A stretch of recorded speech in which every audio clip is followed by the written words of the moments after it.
ମୋ ବାବାକୁ କହିଲେ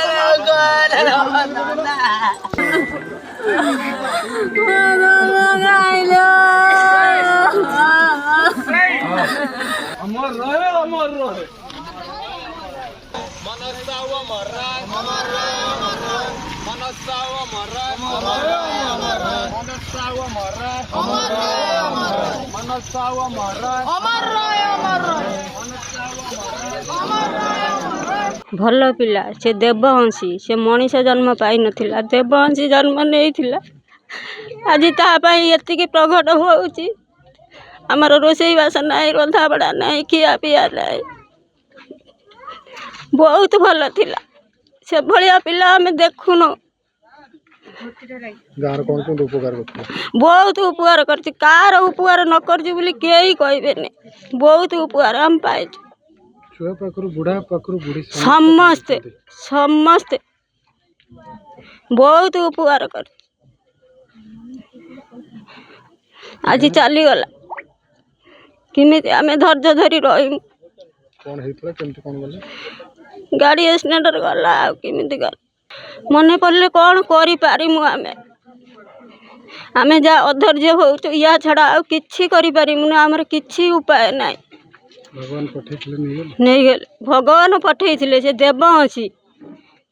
ଦେବହଂସୀ ଆସିଥିଲା ସେ ମଣିଷ ରୂପ ଆଣିନଥିଲା ମଣିଷ ରୂପ ଆମକୁ ଦେଖେଇଦେଲା ମୋର ଗୋଟେ ସାନ ଭାଇ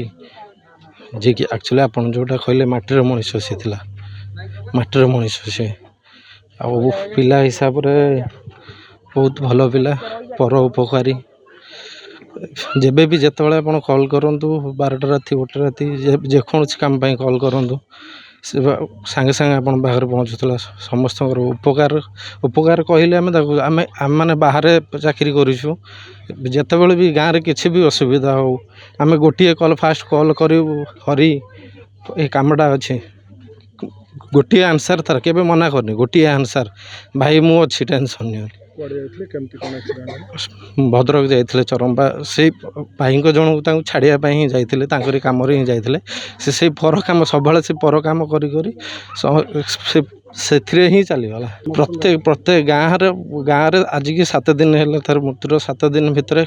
କାହାରି ମନରେ କଷ୍ଟ ନାହିଁ ବୋଲି ଆପଣ କହିବେନି ଆଉ ଜୀବନ ସାରା ଆଜି 7 ଦିନ ନୁହଁ ଜୀବନ ସାରା ସେ ଆମ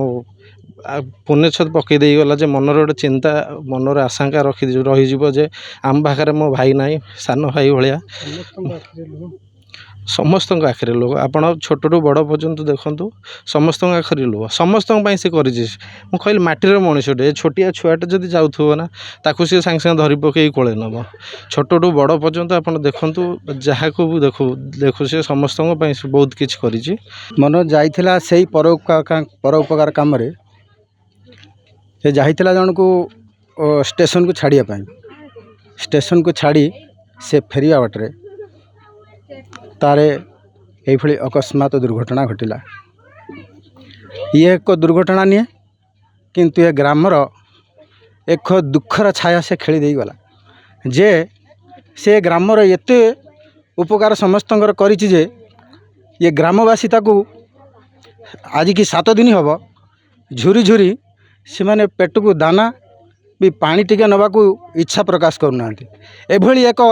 ଦୀପଟିଏ ଥିଲା ସେଇ ଦୃଷ୍ଟିରୁ ଆଜି ଆପଣ ସମସ୍ତେ ଦେଖନ୍ତୁ ଏ ଗ୍ରାମ ନୁହଁ ଆମର ବହିର୍ଗ୍ରାମ ଏ ପାଖପାଖ ଗ୍ରାମରେ ମଧ୍ୟ ସେ ପିଲା ସମସ୍ତଙ୍କର ଏତେ ପ୍ରିୟ ଥିଲା ଏତେ ଆପଣାର ଥିଲା ତା ପାଇଁ ଝୁରି ଦେଖନ୍ତୁ ଆଜି କେତେ ଆଡ଼ୁ କେଉଁ ଗ୍ରାମରୁ ସବୁ ଛୁଟି ଆସିଛନ୍ତି ତାର ଏଇ ଦୀପ ଟିକେ ଯାଇକି ତାର ଆତ୍ମାକୁ ଶାନ୍ତି ଦେବା ପାଇଁ ଆଜି ସମସ୍ତେ ଆଜି ଏକତ୍ରିତ ହୋଇ ସେଇ ପରମାତ୍ମାଙ୍କ ପାଖରେ ଆମେ ପ୍ରାର୍ଥନା କରୁ ଏଇ ଅଲିଭା ଦୀପ ତାର ଆତ୍ମା ଯେମିତି ସେଇ ପରମାତ୍ମାଙ୍କରେ ସିଦ୍ଧି ଲାଭ କରୁ ସେ ନିଶ୍ଚିତ ଭାବରେ ସେଇ ପରମାତ୍ମାଙ୍କରେ ଲୀନ ହେଉ ଆମେ ନିଶ୍ଚିତ ଆଜି ସମସ୍ତଙ୍କ ଆଖିରେ ଲୁହ ଆଜି ସେ ଏମିତି ଏକ ଦୀପ ଆଜି ଲିଭିଗଲା ଯେ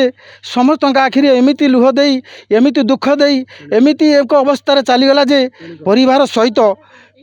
ସହିତ ସେ ଏକ ଯେଉଁ ସମୟରେ ଗଲା କେହି ନା କେହି ଲୋକ ଇଏ ଆତ୍ମାକୁ ବା ଇଏ ମନକୁ ବୁଝେଇ ପାଇଲା ଭଳିଆ ସିଏ ବୟସରେ ଯାଇନି निहित भाव में गोटे 25 वर्षर पुत्र जी हर माँ से परिवार तार जो करुण क्रांदना तार जो अवस्था ये सारा ग्रामवासी देखी ये आखपाख पड़ोशी मैंने देखी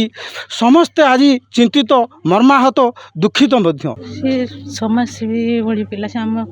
परोपकारी पिला से आम मानकर समस्त जार जहाँ दरकार पड़े फोन कले जा पहुँचते सी आम साहस थे आम मानकर साहस थे हर आम बहुत दुखित भद्रक जाते रोड एक्सीडेंट हो गला समस्ते दुखित कौन कह पिला पाइबुनि जिते फोन कले असुविधा हेले मेडिकल फेडिकल केस हेले फोन कले बड़ पुआ आसे आसिक पहुँचे आम पाखे आसिक ठिया हुए आम से साहस थे आम मानकर आज हर आम बहुत दुख पद्मपोखरी गाँ कांदुची माटी झुरुची पद्मपोखर माटी झुरुची